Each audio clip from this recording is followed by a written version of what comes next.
Good afternoon, everyone, and thank you for joining us. This is Sarah Davison with Viavi Solutions Marketing. I want to thank you all for joining our call today on the indoor signal coverage mapping with the Neon Signal Mapper application. I have just a few housekeeping notes to share with you.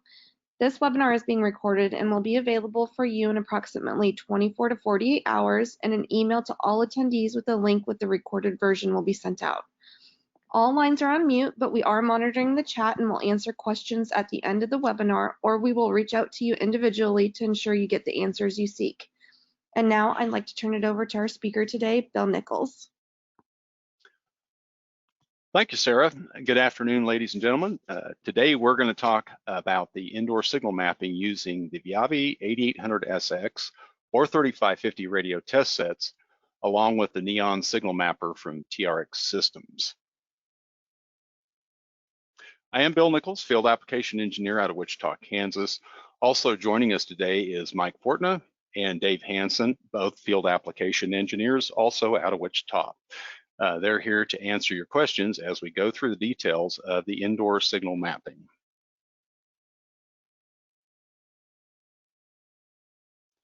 TRX Systems, located in Greenville, Maryland, got its start in public safety marketing. In the public safety market, responding to the requirements to safeguard public safety personnel when operating indoors where GPS does not work. Working with public safety to solve these extremely important and challenging problems has enabled TRX Systems to develop solutions based upon patented technology that seamlessly locate personnel anywhere GPS does not work.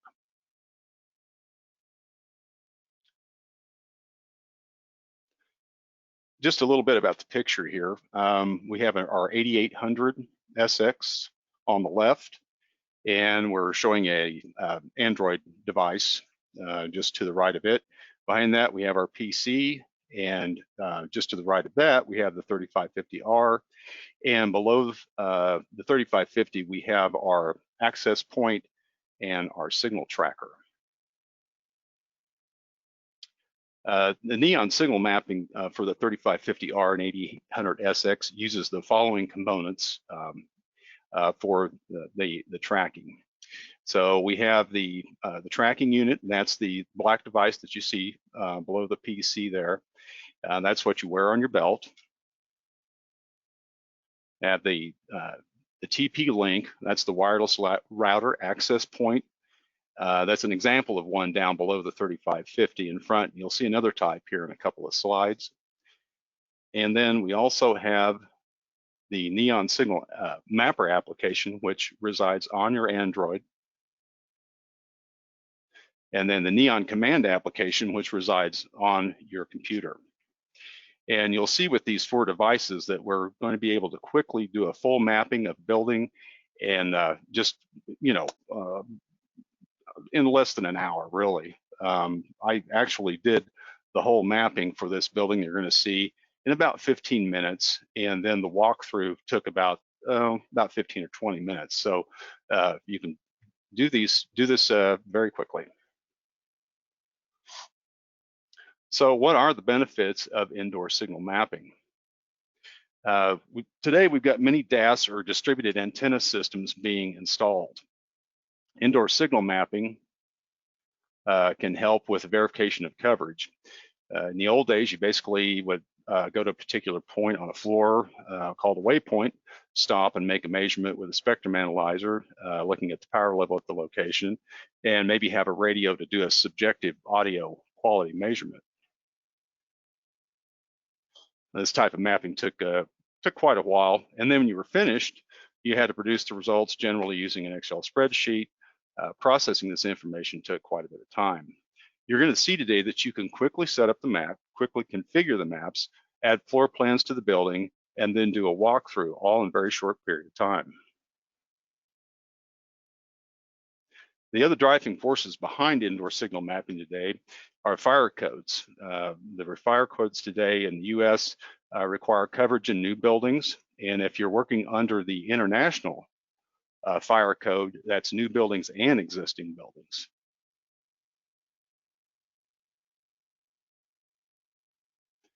And here are some cut and paste that you can see here from the code.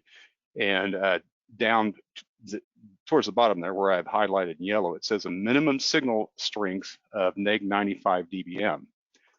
So that's what that's our target point for our neon signal mapping, and we'll get to that here in a little bit. So if you're doing international fire code, that's going to be in existing buildings also, and if it's U.S. fire code, at least at this point, your existing buildings are grandfathered in.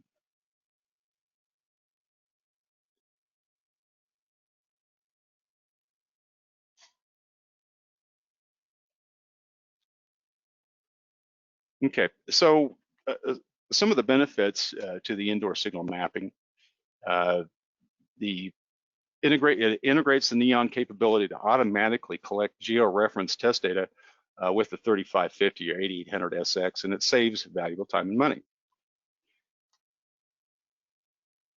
By automatically calculating the indoor location and correlating with the radio signal data, it limits the need for manual check-ins.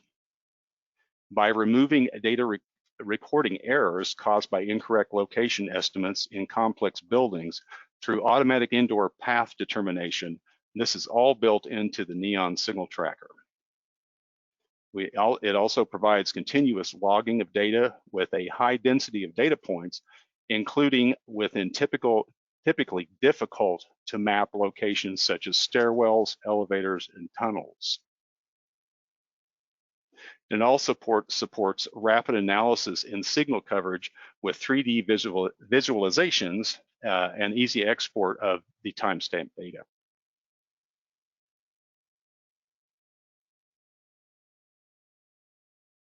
And here's an example of the grid of the building that I did the signal mapping this week.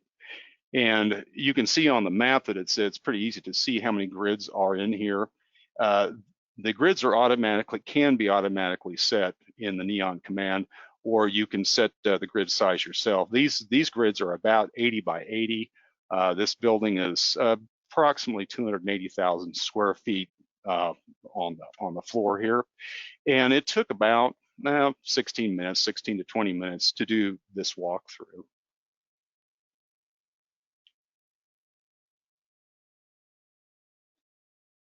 The device that you see here is the Neon signal tracker. This is worn on your belt. You want to point it perfectly forward so that to get the best results, so it doesn't keep trying to get you going sideways. You get that straight forward, and you can get a real straight line on your points as you do the walkthrough. This device supports collection of processing of sensor data to deliver that 3D indoor location. Neon tracking unit includes the temperature compensated triaxial gyroscope. That's your X, Y, and Z axis so that you know which way you're going. It has a triaxial accelerometer to count your steps. Has the magnetic sensor so that it knows where the magnetic north is. And then also the barometric pressure sensor so that it knows whether you're on the ground floor, the basement, or the 10th floor.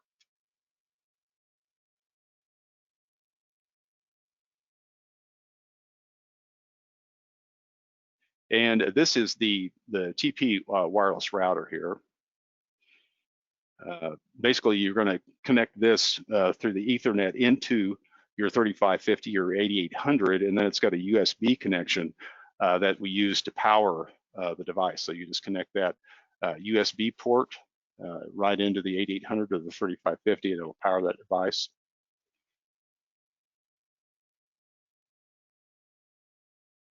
Just said that, get that bullet point out of the way. So it does connect directly to the 3550 or the 8800. The Neon Command application runs on the Windows computer. This allows you to create your building before you do your mapping. We're going to actually run through this process to show you how easy it is to set up. And then once you've walked the building, you can upload to the cloud, or you can save it locally on the Android and then port it over to your PC. So this is just a before and after. So you're going to see this here in just a moment or two. setting up the map, and then this is just an example of the end results here. This is on the both on the Neon command, which resides on your PC.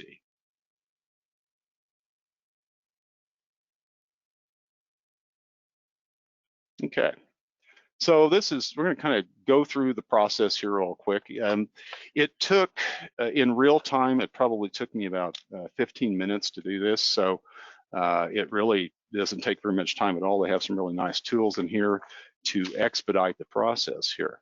So to get started, the only thing you have to do is go up to the search icon and either type your address in, or you have an address that you've already worked with and you want to maybe do another map of it. You can go down and select it from the list.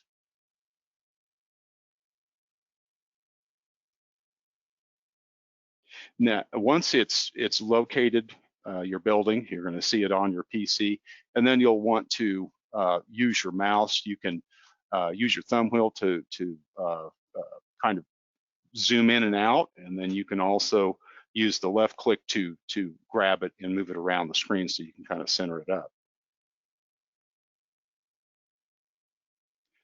And once you've got it centered on the screen where you like it, you'll hit the file icon up at the top, or the drop down, and you'll select create building.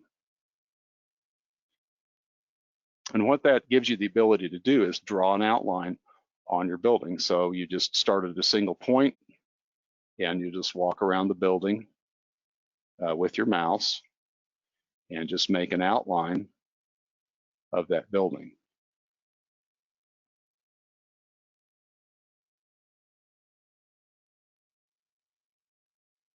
Then once you've done that, once you've made the outline, then it's going to pop up a window and it's going to give you the ability to name that building.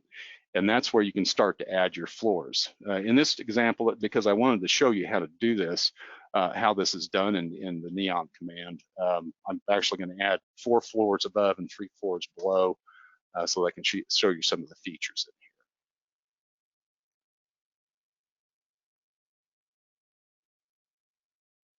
here. Once you've done that, the only thing you have to do at that point is go over to your icons and select the floor plan to add the floor plan.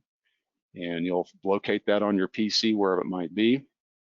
And you know, they can be JPGs or PNGs or bitmaps. And you'll just open that up. And it will somewhat self-center on the building, but you can kind of see that I've got a little bit of work to do to get this, you know, lined up with my outline. And there's a real neat tool to do that too. With you can edit this with points. So you go over to your icon and you select edit floor plan with control points, and it'll pop this window up here. And basically you just set these pins. You have 5 locations at once, so you just set these pins at each location. So you just you know, go around and set, you know, 5 separate locations on the building as we move through here. And then once you've done that, and you press OK, then you're going to see that it's very close to that outline. Now, once you've done that, if you want to clean up a few things, you kind of notice here that some of my outside lines don't quite match up with my building. We got a little overhang over here, and so if you want to go in there and clean that up, basically you will select the vertices, edit layout with vertices, and you'll just go in here and just select these points and just move them around where you want them.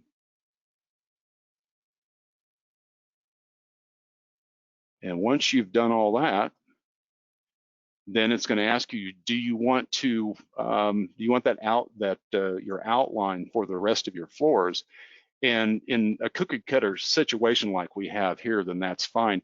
But it also has the ability in there, if you you know, have a building that has a greater area on your upper floors, you know, maybe some balconies, that sort of thing.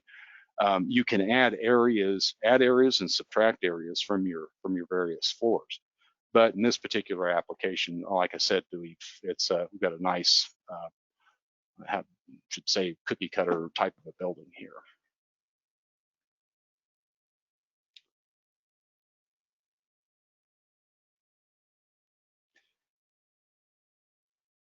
Okay, so once you do that, then you're just going to go through the process again, depending on however many floors you've got. You'll just go through and add those points, and it'll size that map into the outline of the building. So it goes very quickly this way.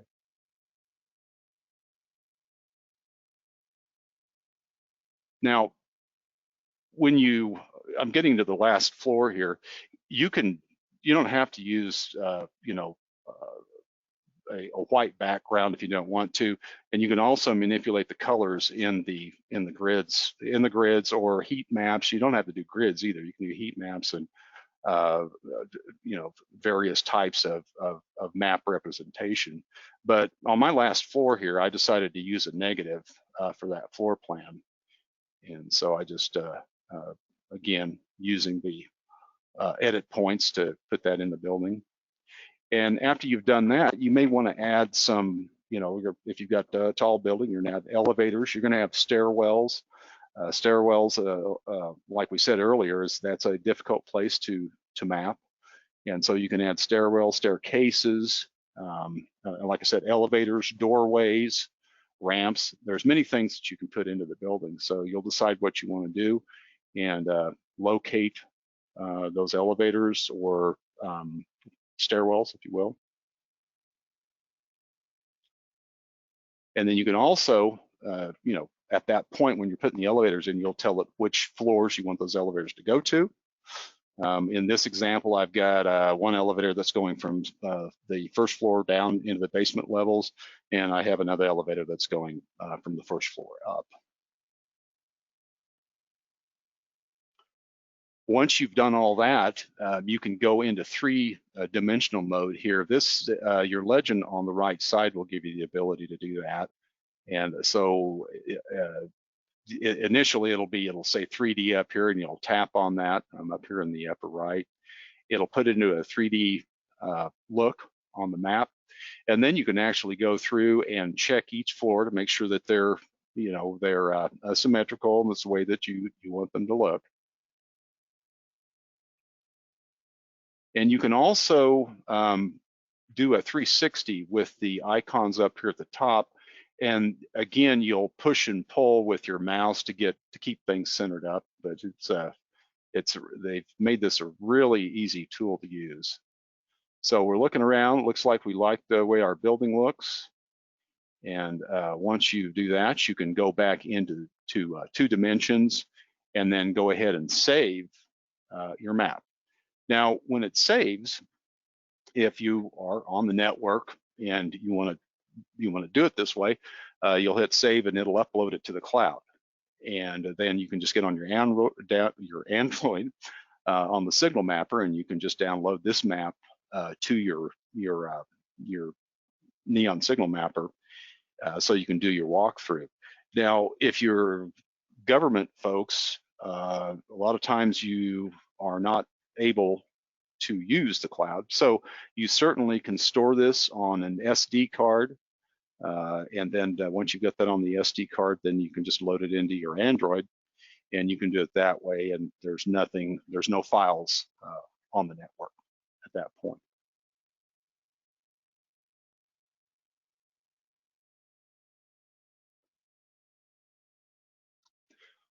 Okay, we're going to talk a little bit about the Android device on here. So the Neon Signal Mapper application runs on the Android device, and you have to supply the tablet. The mapper is used to guide the user while collecting your signal data. So you'll see that floor plan the way that we've laid it out. You're going to actually see your location on that floor plan.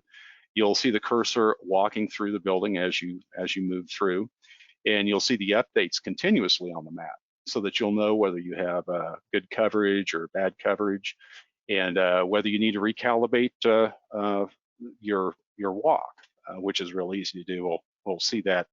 Actually, yeah, we'll see that here in just a second. We'll talk about that a little bit further.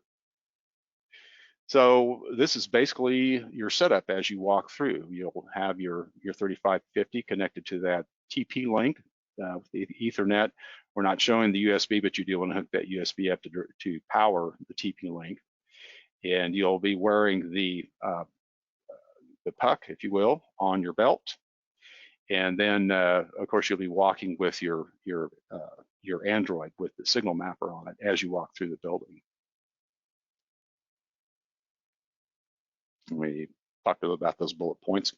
The only thing that you have to do on your service monitor is go in and pull a receiver up and the digital DMOD tile, and then just decide whether are you doing P25 NXDN or DMR. Those are all options in the 3550 that you could use if you have those options. And then you want to select your antenna port. And the only other thing I did was open the receiver up and turn the preamp on.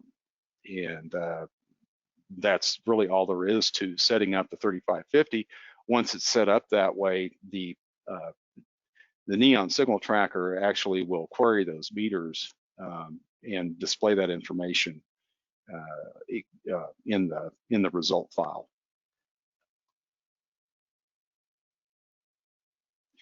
And as you walk through this, is kind of one of the points I started to make a little bit earlier.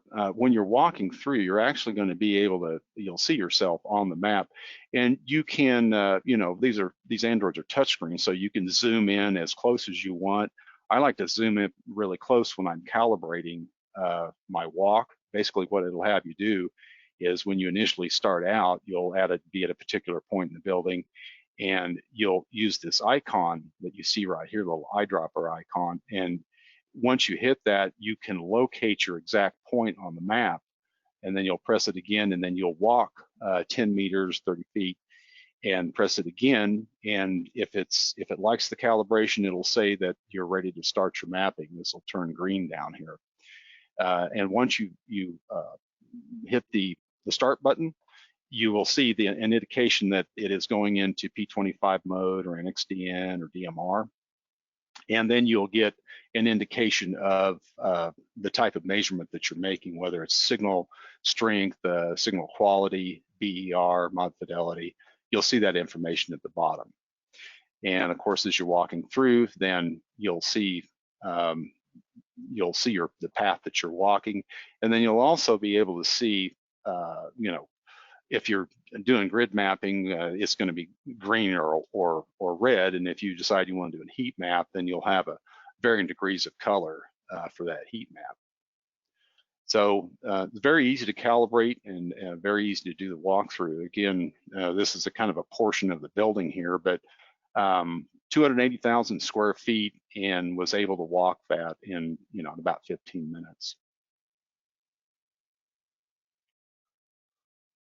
Now, once you've done that, then you of course want to you're going to upload that to the cloud from your Neon Signal Mapper on your Android, or you can store it locally and use an SD card on your Android to remove that file so that you can put it in the Neon command, your PC that's using the Neon command. And once you do that, you'll either going to go to the cloud to open this. So you're going to hit open, and it's going to give you, I did this through the cloud, so this is kind of the way it's going to look here. It'll open up all the folders that you've got, in this case in the cloud, otherwise you'd load it off your PC. But this is the particular one I did. You open the folder and you'll find the file in there. And once you've clicked on that, then you'll get this legend on the left side over here. And I know that it's kind of a little fuzzy to see what the verbiage in here, but this is actually my map. And so the only thing you have to do at that point is decide, do you want the display showing you signal power, signal quality, BER, mod fidelity, and then once you've decided what you want to plot, then you'll there's a little check mark here by the DL, which means downlink. And then once you've done that, you'll just hit generate map down here at the bottom, and it will populate the map, your generated map from your neon signal tracker into the map that we see here, or the display that we see here. So that's what it looks like. So this was the particular walk that I did. Now, there's a lot of different things you can do once you get in here. There's actually a timeline on here, so you can move the timeline and you'll see your walkthrough, or you can go in reverse. You can also zoom in very close to take a closer look at things. And you can also, make some adjustments if, there's points in the path you want to straighten out so that you get a nice presentation for the customer. You can go in there and adjust some minimum adjustments to your path. So this is just kind of showing the walkthrough here. And then of course, I'm zoomed in pretty good. So any location where you're out of spec when you're doing the grid mapping, then those grids are going to turn red. Now, if you were doing a heat map, then you would just see a heat generated signal around the path that you're walking. But for fire code, this is what they want to see of these indications in the grid.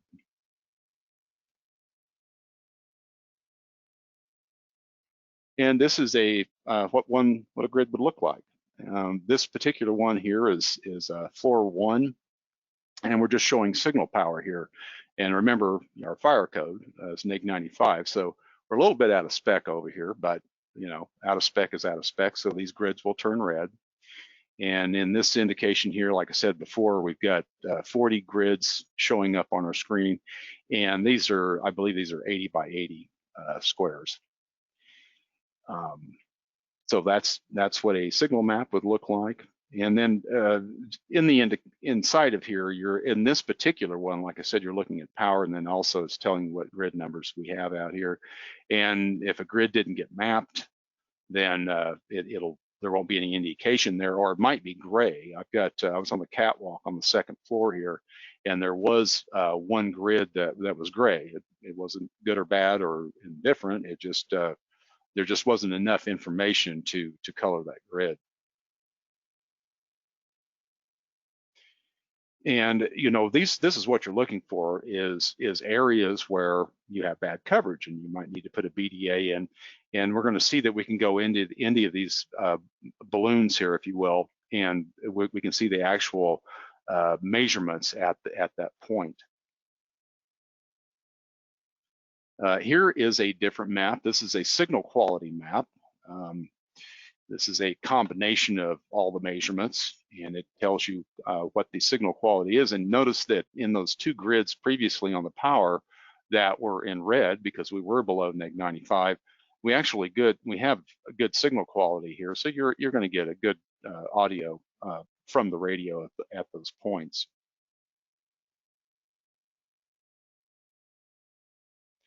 And this is, I was referring to, this is I got up on the second floor catwalk here, and we got 3 grids out of it, and there's that gray grid. It did give me a number, but they didn't get enough information to decide whether that was going to be actually a red or a green area. So that's just kind of a gray area. I mean, if I needed to, I'd want to go up there and maybe track that. It actually was a little bit off to the side of the catwalk, so actually this would be down on the first floor. So I would disregard that number 12 grid.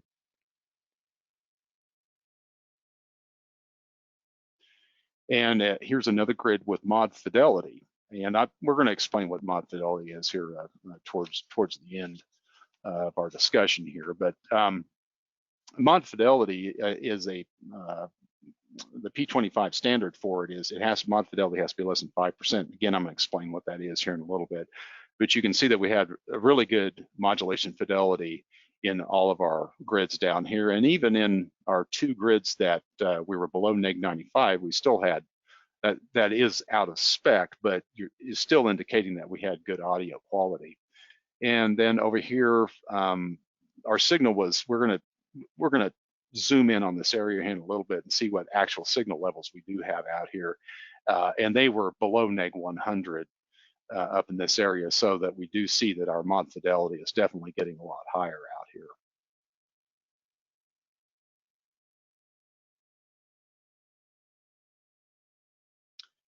Now, here is the transmit BER. This is another one of our measurements that we make here. And 0 bit error, when you have a good signal strength and a good, good audio quality, those birds are that bit error is going to be 0. If the bit error starts to go up, then you know that your audio quality is probably going to be impaired. Once you get above 50 or 60, you're going to start getting dropouts. And if you see a bit error of 100%, then that is a point where there wouldn't be any audio at all. And you might get your mod fidelity, you may still be getting indications of mod fidelity and signal level, but if the BER is 100%, then there's no audio coming through.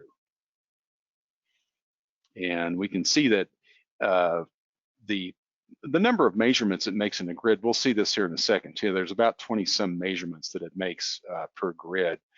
And it's showing us here that it was about 23, but you can see up here we're at 100. And I'm gonna talk a little bit about the difference between what the radio test set measurements are and what an actual radio is gonna sound like. And we're gonna talk about that here in just a few minutes. And we're back to signal power here. Now, you don't only get the grids. You can have all the data information too. So if you need to put your information into an IB wave report, or you just want the raw CVS data, see if I can pull that up so you can see it. Let's see. I was hoping I was going to be able to pop that down. There we go. So when you do an export, all of those grids that you saw, I was hitting the export and going to grid report, and then telling it what grid, what type of grid I wanted, whether it was signal power, mod fidelity, or whatever. But you can also export those the CSV reports for Excel. That's all the raw data. And then you can also, it'll export as an IB wave report. So if you're working with IB wave, you can certainly incorporate these files into IB wave.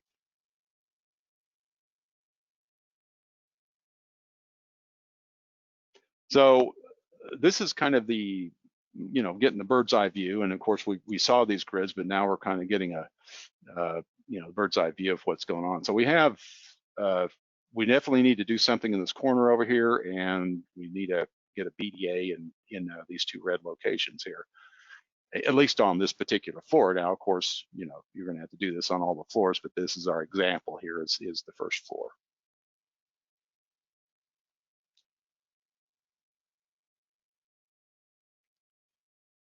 Now, the other thing that you can do with these maps on these bubble points here is you can just click on any bubble point, and it's going to tell you what the particular measurement was at that location.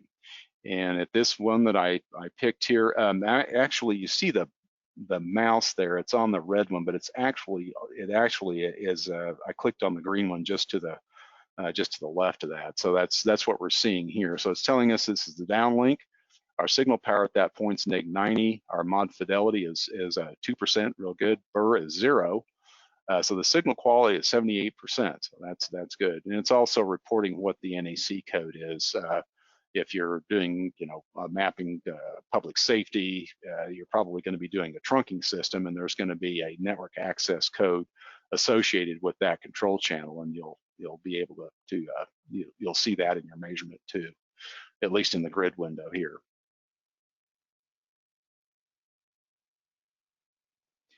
Now here we're getting into our area where it looks like we're going to have to do some work. We're going to have to get a BDA in here to amplify that signal into that area. And on our information up here, we're reading about neg 118 right now. and their mod fidelity is 41%, and burr is 100%. So at this particular bubble right here, I would have an audio cutout. Now, as I'm walking through here, that level's pretty low, but you would hear audio kind of coming and going at that point. And one of the things that I did when I got into this area, and as a matter of fact, I was right here, I wanted to see what it would sound like on a public safety radio. This is an example of a public safety signal. It's a P25 signal that I used. I was at 851.0625, and I was using one of our service monitors, our 3920, to transmit a speech pattern because I wanted to hear what that audio quality was. And so at this point, when my 3550 and my neon signal tracker was telling me that my level was neg 118 and I had 100% burr, I opened that radio up, the radio receiver, and I was still getting good audio quality at that point. Now, I was also stationary, and as you move, that's going to make a difference, but I was getting good audio quality at that point. So I wanted to see what the difference was between what the receiver on the service monitor was telling me and what the actual radio that's going to be in that building during that emergency moment is going to be able to hear.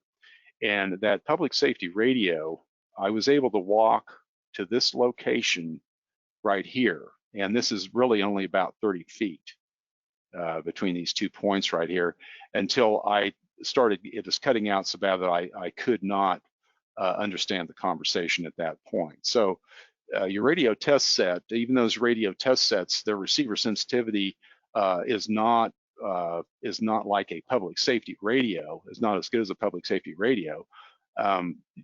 Your public safety radio is only going to be able to move, approximately 30-some feet further away from the source of the signal before it's going to cut out. So you do get a good indication of the audio quality using these service monitors. And like I said, if it's 100% bit error, that's going to be a cutout. Now, the thing that I did realize using the speech pattern is that when the burr is less than 100%, and all of these readings, you are getting these readings, you're actually going to be able to hear the audio. So this can give you an indication of what that audio is going to sound like. And speaking of that, if you are required, because these fire codes, they're mandated by different municipalities, and they have different things that they want you to test. And I've got some that they want that radio on your hip, and they want to know what the radio sounds like. And we would call that a DAQ, or digital audio quality measurement. And in the Neon software, you have the ability to port that into the map also. So you can be at a particular location, and if you have the luxury of having the public safety radio and able to have an audio signal, which is going to be difficult unless you're working with dispatch and the fire department, and in a lot of cases that's difficult to do. You can make those digital audio quality measurements on those portable radios, and then you can go onto your map and pinpoint the area and put that at that waypoint, if you will, that digital audio quality measurement. So that is available in the Neon tracker.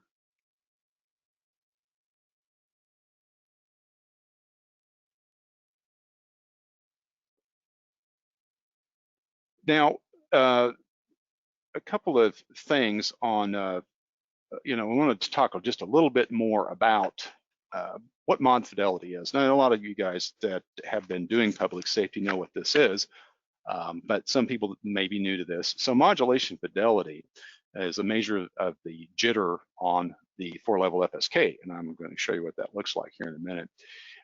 And again, talking about these measurements, these 2 bubble points right here, I was at right here, neg 111.18 is what it was telling me at that particular bubble point. Mod fidelity was 23%, burr was 5%. The signal quality was 11%, but I would still be able to pick up the audio because like I said, hear it at that point, even on another service monitor. Now you take one step, and now it's gone down to -116. I have a burr of 100%. That would count as a cutout on the audio. You would actually you would hear the audio cut out, and so you're going to get spotty. It's going to be spotty coverage, but we're well below our fire code here at MEG 95. So we know that we've got some work we need to do in here. I just wanted to kind of clarify, or trying to correlate a little bit these numbers as opposed to what you might hear if it was an actual conversation going on. Now, this mod Fidelity, just to give you just a little bit more information about this. In P25, it's called modulation fidelity, but if you're doing NXDN or Moto Turbo, it's called FSK error. And there's the measurements. There's no difference in the measurements. They just use two different terms. The P25 is from the APCO standard, and NXDN is written off a European standard, the ETSI standard. But it is a measurement of the quality of the digitally transmitted signal, and the signal can have a phase jitter or instability causing reception issues, and that's what we're measuring here. It's RMS deviation error, if you want the real term for it. In P25, how this works, in P25 you have four signals. Basically, you've got the carrier shifting to these four signals. It's either plus or minus 0.6 kilohertz, or plus or minus 1.8 K. And if you're in DMR and NXDN, these frequencies are different, but they're giving you the same information. It's a representation of a byte, one of 4 bytes. And the P25, NXDN, and DMR all use this 4-level FSK, if you will. And if you're on the 3550 or an 8800, you could actually see these the 4 signals displayed. So that's a little bit about that mod fidelity, what that term means. Now, just to wrap up here a little bit, our packages with our Neon tracker packages for our 3550 and our 8800, they are subscriptions, and you can either get a license for 1 year, 2 years, 3 years, 5 years. You can choose that at the time that you purchase the option for your 3550 or your 8800.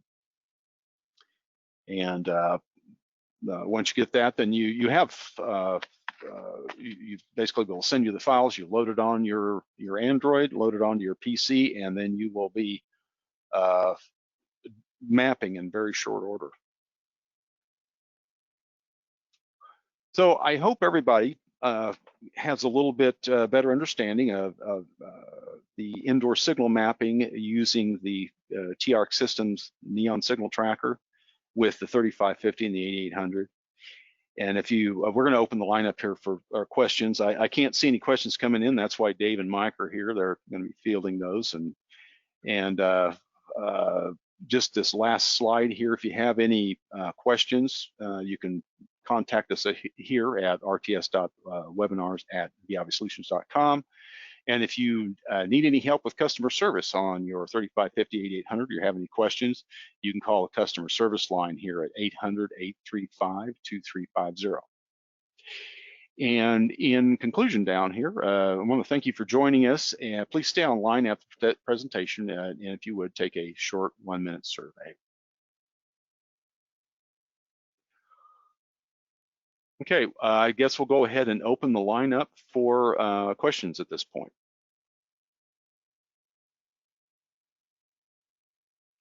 Okay, thanks, Bill. Sarah had a couple of poll questions she wanted to put up as well. I don't know if she's going to do that, I guess, after the Q&A, but oh, there they are.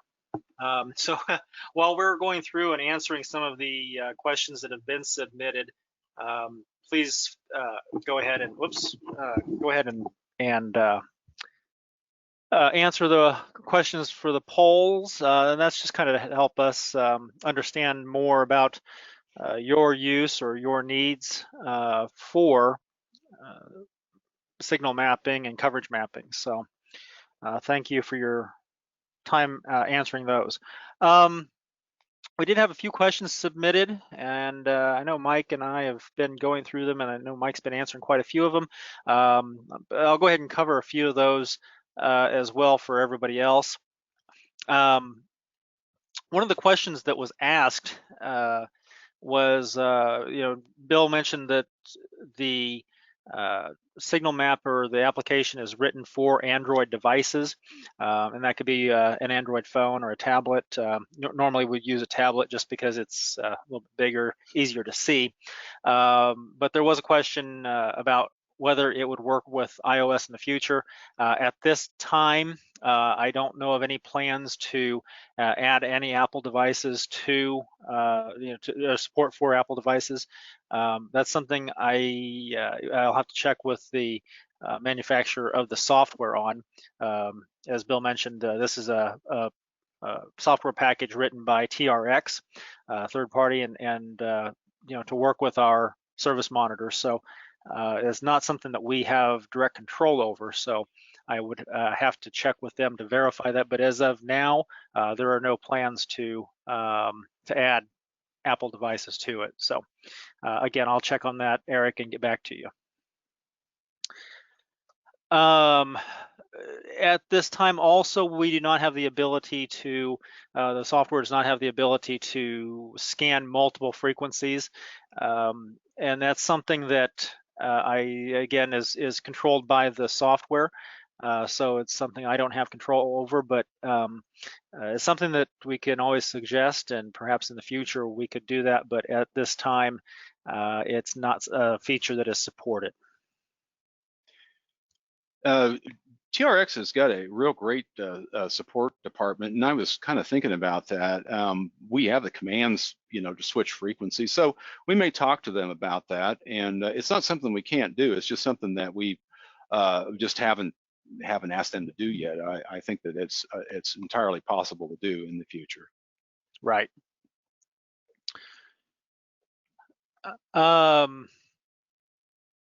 Mike, feel free to jump in anytime too, if you have anything. Let's see here. Alex had asked about the measurement, I guess the measurements that we're capturing, and we're actually capturing many different measurements. And in fact, I think one of Bill's slides had a shot of the different things that you can select to have be part of the, I guess, what determines the signal quality. So things like the bit error rate or modulation fidelity, signal level, all of those can play a part in the measurement as you see fit. We do also work with all your P25 signal types, so C4, FM, LSM, P25 phase 2, all of those can be monitored.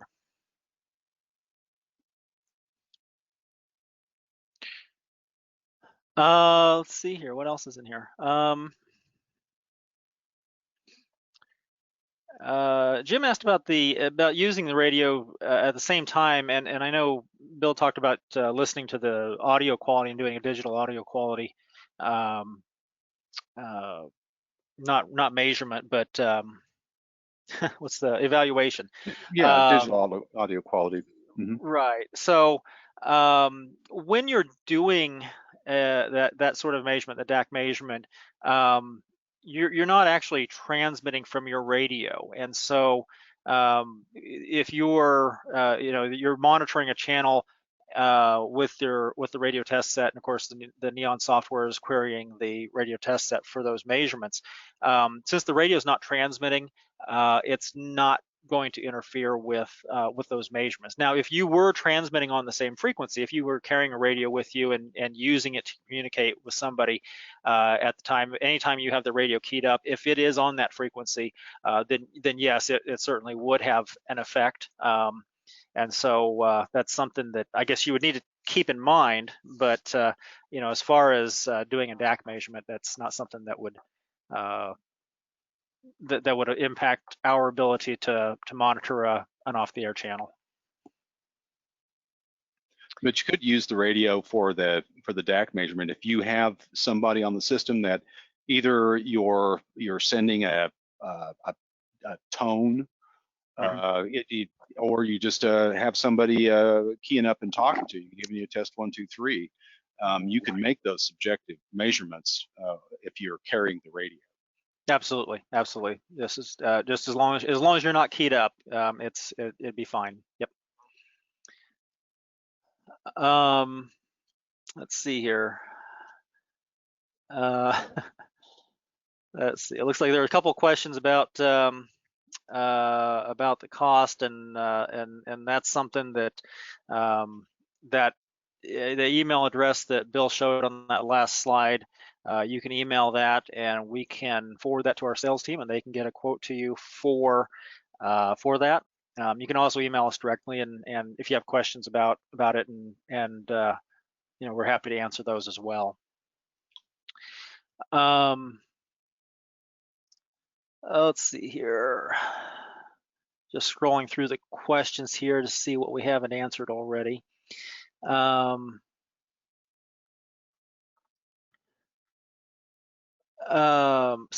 there's a question here about for doing a DAS installation, to have their signals tracked, and I guess let's see here. Application be used for signal strength measurements. Yeah. So in this situation, that would be the only difference really from our perspective, or from the Neon software's perspective, is that the signal wouldn't be coming from a tower over the hill. It would be coming from within the system itself, within that DAS itself. So as long as there's a source present, something transmitting on, you know, through that DAS, then we can measure the signal level. So, you know, whether that's a BDA, or whether you have a repeater in the building, you know, whatever, as long as there's a some sort of source that is transmitting over that that DAS, we can measure that signal level and map it. So in that way, it's weren't really installed though yet, David. They just need an equivalent signal power at the same location where they would install the DAS, and then they could do the walk. right. Yeah. So this is actually, you know, it's a good tool, you know, for doing a before and after. You know, you can walk through a building, a new building, and you know, map the coverage prior to installation of a DAS, and then you can use that in addition to all of the predictive software. You can use that to confirm areas that need additional coverage or don't, and then you can go back through after that DAS is installed and you know, verify that you do now have coverage in areas that you didn't before. So Michael, yes, the big advantage of the Neon Signal Mapper software is that all of this, the whole mapping part of that is automated. So you know, where Bill mentioned at the beginning of the presentation, you know, in the old days, you'd have to carry your laptop around with you, and you'd make a measurement, and you'd put into your spreadsheet a signal level at this waypoint. And then you get back to the office and you compile all that data and you dump it into another program, and it takes all of it and puts it onto this, you know, into a map for you. The way that this product works, it does all that for you. So you walk through the building, you know, once you've set up that map and loaded that onto the tablet, you walk through the building and the software takes care of all that for you. So it's constantly monitoring those signals, and it's going to automatically put that on the map for you. And then once it's there, the data is there, you can use that to generate your grid. You can use it to generate a heat map.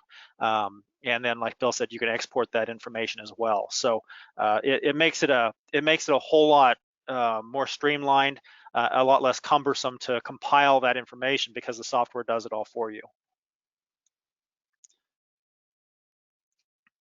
Okay.